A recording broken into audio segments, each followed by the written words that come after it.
with the roads, driving on a different side of the road. That would be very different for us.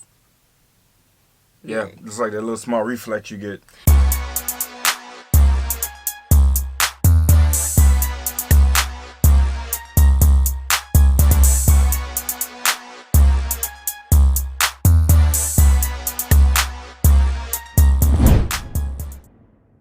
What's good, y'all? It's the Demouchets REACT, and we're back with another video. Who we got today, C? Today we're back with another American reaction. Yes, yes. Super excited about this video, guys. If you're new to us And we're new to you, make sure you scroll down, hit that subscribe button, and turn on the post notification bell because we're on the road to 100K. And we cannot get there without you guys, all right? Join the family. Without further ado, let's get into the video. Hello YouTube, welcome back to my channel, or if you're new here, hi!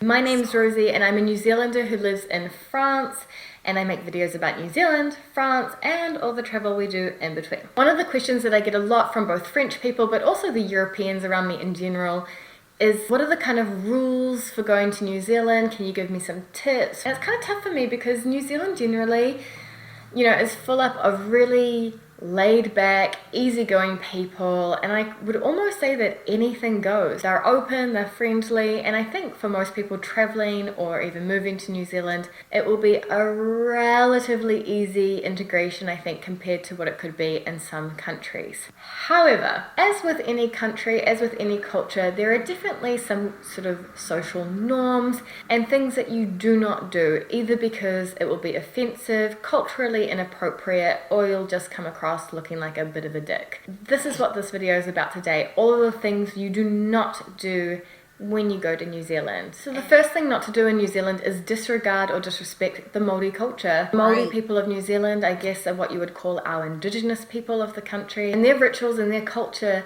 may not have really had the respect it deserves, you know, in the first wave of colonization and everything, but today Māori culture, Māori language is becoming an integral part of the New Zealand society, and as part of that culture there are some really important things that you need to know when you're traveling to New Zealand. Māori people have a very special relationship with the land. There are many things to them that are absolutely sacred: mountains, forests, lakes, rivers, all of these kinds of things. And New Zealand was actually the first country in the world to give a river the same rights in terms of basic human rights around dignity and respect, etc. to nice. a river. That's correct. Yeah, so that's different. we take it pretty seriously. Concretely respect the That's environment the top-notch you're in. respect they give Don't you. litter. Man. You know, leave things as you found them. I like that. Yes, leave things as you found them. I like that because I remember a few years ago we had a problem with some oil, I think, and it was in the middle of a Native American reservation. I'm trying to remember exactly what it was, but I know it was like a huge protest. So yeah, I appreciate that. Leaving it as it is. Yes, that's just showing the utmost respect and keeping the respect like that. You know what I'm saying? So that's good. Even the people are noticing and respecting, you know what I'm saying, what is already there. Right. That's good. Right. And you know, the basics would be never enter a marae unless you have been invited or unless someone is accompanying you. So you enter a marae, and this is kind of leaked over into general society. If you enter someone's home, always take off your shoes. And another big thing not to do, coming from Māori culture as well, is to sit on tables, because that's tapu. Sitting on tables is seen as something that's incredibly disrespectful. Another thing that you definitely do not want to do in New Zealand is mess with the All Blacks. You know, our national rugby team, you may have heard of them. It's kind of like a local religion, and you may say it's just a game, it's just a bit of sport, but for a lot of New Zealanders, it's so much more than that. Thanks. Oh, bro. It's rugby is a really inherent part of our culture. I wouldn't openly be like... And we have some New Zealand, you know, supporters who has checked out our rugby reaction. So we're going to be taking that over to the Demouchet REACT 2.0. Yes. Definitely want to go over there and check that out. And we're excited. We're ready to get back to the rugby sport. Yes, we're ready to get back to it. Oh, yeah.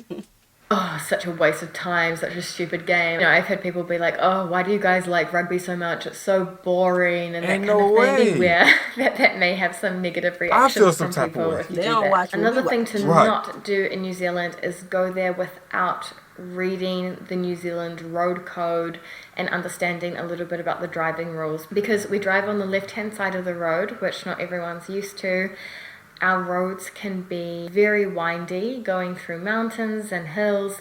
They can be very remote. You may be driving and be all alone for hours and hours and hours, and they may not always be in, you know, perfect condition, especially in the more remote areas. I would be the first to admit that I think New Zealanders do get road rage. If we've grown up there, we're used to driving on these kinds of roads. We can go quick. We get very frustrated if people are driving slowly. So if you do feel uncomfortable on new roads, like, that's fine, but just own it and pull over regularly to let other people go past you, because otherwise the road rage will start to build, I'm sure. And it sounds stupid, but don't think that you can fly all the way to Auckland, hop in a rental car and drive to your destination. We've had quite a few news stories of people coming, you know, over to New Zealand for business from Asia, for example, and you think, oh, Asia, it's just next door, but depending where you are, it can be 13, 14, 15 hours away. So they'll fly in, they'll hire a rental car, and there'll be a big accident on the road. So don't underestimate how jet-lagged you'll feel. Like, stay somewhere close to the airport the first night, or have a sleep or something. Another thing, pretty obvious, but please don't think that we're Australians. New Zealand and Australia are different countries. Hold up, before we I'm get glad on you to said that. it, because I Yes. feel people do get confused about it. Before we get on to that, how do y'all feel about driving in a foreign country? Because for us, we don't want to drive. We're on vacation. Yeah, I ain't trying to drive. I ain't trying to use the left side of my brain. Right. I And feel like that's different. a lot of people do use the left side of the brain, which Yeah. does gives a different personality. Mm-hmm. We use the right side, so everything's like functioning on this side. Yeah. I hope that makes sense. I think it does. Yes, but the roads, driving on a different side of the road, that would be very different for us. Yeah, it's like that little small reflex you get. Yeah, because, like, let's say if you get comfortable on the road and you turn, it's our nature to turn on the right side, not the left. So Right, so that's a head-on collision. yeah, Yeah, so driving on the left side for us will be a challenge, and then again, we would want to drive anyway. yeah, we're not driving. Not trying to do all that. Yes, we both speak English, but we've actually got different accents, different cultures, different outlooks, and completely different scenery. People think that New Zealand's right next door to Australia, but the closest possible point is still a 3 hour and 45-minute flight. If you had to take an almost 4-hour flight from Paris, you could end up in Stockholm, you could probably get to Moscow. Like, it's really not the same thing. So if you come up to us like, oh, g'day, mate. Hey, have you seen the kangaroo? Like, we'll be like, New Zealand's Kangaroo not talk. Australia. We don't have kangaroos, we don't have koalas, we don't have snakes, we don't have wallabies. You know, even in France, I've had someone say to me, oh, where are you from? And I'd be like, oh, New Zealand. And they'll be like, oh, I loved Sydney. Like, come on, guys. I kind of touched on it before, but something that's really important that you don't do in New Zealand is litter. My gosh. Okay, yeah. We grow up learning to be a clean, green Kiwi. We learn to recycle from a very young age. Very careful about our environment. We want to Very preserve clean. it as much as possible. And of course, we're happy to welcome tourists. And if we see you littering, like, you will get called out, and it's just such a dick move. On the other Is that embarrassing? Like, have you ever did that to somebody, saw them littering? Like, I love to hear a story, and then y'all just scream down, yo, hey, we don't do that like that. Right. But imagine, I mean, if we were in a place, we are, where we live, like our area where we live is big on not littering. Okay, yeah. But if we were in a place like a country who did not tolerate that, and you see somebody doing that, you'll speak up, I think. Yeah, I don't litter. Yeah. I don't see a reason. There's a trash can. There's a trash can for a reason. Right. I don't know. Just A thing that really gets to New Zealanders a lot is spitting as well. I've seen, you know, some Spitting. cultures it's normal to spit and stuff in their countries, and if they come and spit in New Zealand, I've definitely seen New Zealanders like calling people out on that. Like, okay, so what I know about spitting is always can be looked at from different reasons. And I'm gonna leave it at that. So I get where she's coming from. hey mate, We don't do that here. Please don't do that. Again, I think it's seen as kind of being maybe dirty on the streets, and it's almost got the same association as littering as well. Another thing is, don't go without learning a little bit of Kiwi slang, because New Zealand kind of has its own language going on sometimes. Of British English, American English, a bit of Australian English, and then we've got our whole, a whole nother category happening as well, with the influence from the Māori culture and all of that. So it's really important that you learn some Kiwi slang so that you can understand what's being said around you. But don't worry, I've got you sorted. I've done 2 videos on this topic and I'll leave them down below. Next, don't assume that we all know each other. My gosh, like, I know we have a small population, 4.5 million, but still, guys, over in Europe, whenever I say that I'm from New Zealand, they're like, oh, I have a second cousin that was in New Zealand and she was living with Maria White. Do you know Maria White? I'm like, what? Never heard of them. The chances of us knowing each other are relatively high, maybe, but it's definitely not a given. Another thing that doesn't go down super well culturally is haggling and bargaining. It's just not really in the culture. You can give it a go, I guess, but don't push and push and push, because if they say no, maybe once, twice, it's probably not going to happen. I remember I used to work in retail in a jewellery store, and the prices on sale, for example, were the final prices. There was nothing I could do. I could not sell that item. Is that New Zealand where they're big on beer too? Or is that just Australia? I think Australia. I'm not sure about. I know New Australia's Zealand, big on but beer. I know Australia. Okay, all right. Yeah. Just checking. The reason why I asked was because that's the same with, like, I heard that, and could have been New Zealand, that, when they offer you a beer, take it. Because I think that was Ireland. Was it? Was it? I don't know. Y'all. We react to so many cultures, y'all. We just be. Because it's like she's saying, like, they can be trying to persuade you and get you to do things and you don't, you know what I'm saying? Like, at some point, they just got to stop. Yeah, but this reminds me of Morocco, because it's the complete opposite in Morocco. In Morocco, you need to bargain. You need to, negotiate. Yeah. But here, she's like, nah, don't do it. Don't do it. And I appreciate that, because I'm a person, like, I don't want to do the unnecessary talk. Right. I mean, people come up and be, you know what I'm saying, they will ask once, twice, maybe. But if you just keep walking and keep it pushing, I don't think they're going to try to chase you down and say, hey, I like that. buy this bracelet. Nah, I'm not doing it, sir. I like that. Scan it through the computer for a lesser price. I could not modify the price, like the sale items were fixed.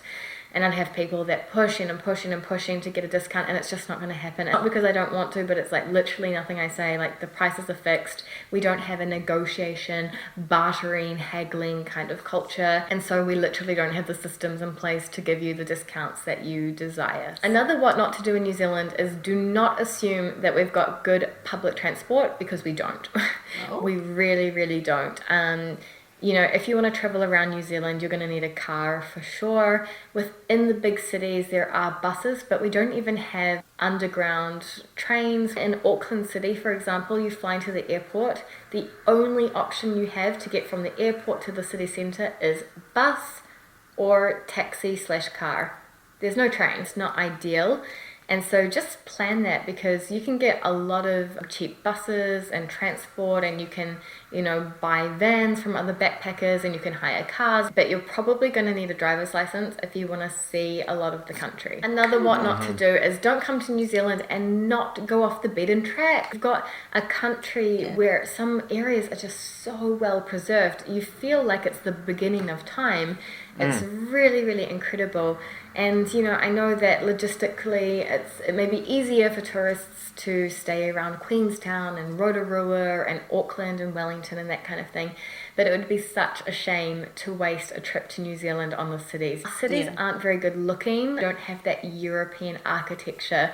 So they're just full of semi-modern buildings, but the nature in New Zealand is pretty insane. And y'all fact check that, because we love to, still get in the cities and see what's popping off, but then if the nature is going insane, like she's saying, then that's where we gotta be. Then that's where we gotta be. Let us know about that. We don't hear about that too often in New Zealand. Like, do y'all have villas and romantic getaways? I'm sure y'all do, but let us know more about it.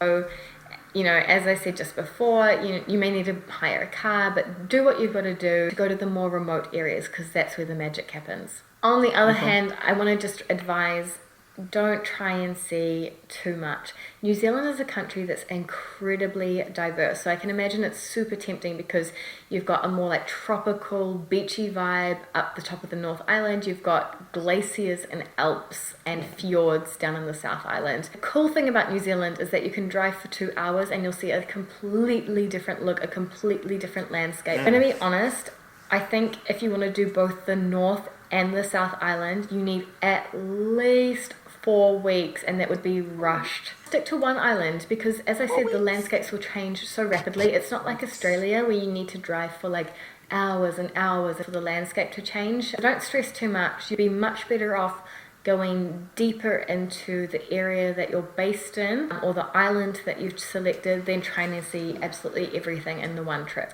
Another thing that you don't have to do in New Zealand, it's not necessarily don't do it, but like it. you don't have to tip, and I think you'll be pleasantly surprised with the service in New Zealand. I find people, compared to the European normal anyway, so friendly and kind and genuine. And we've heard that before. Yeah, we know, like, yeah, I think that's an okay button for us to hit. Yeah, that's good. We could save our little coins. Big facts.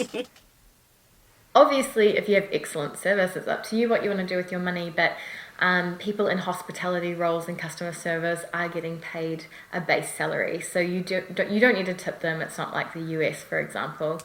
Cool, guys. Well, I hope you found this video useful. If you're a kid...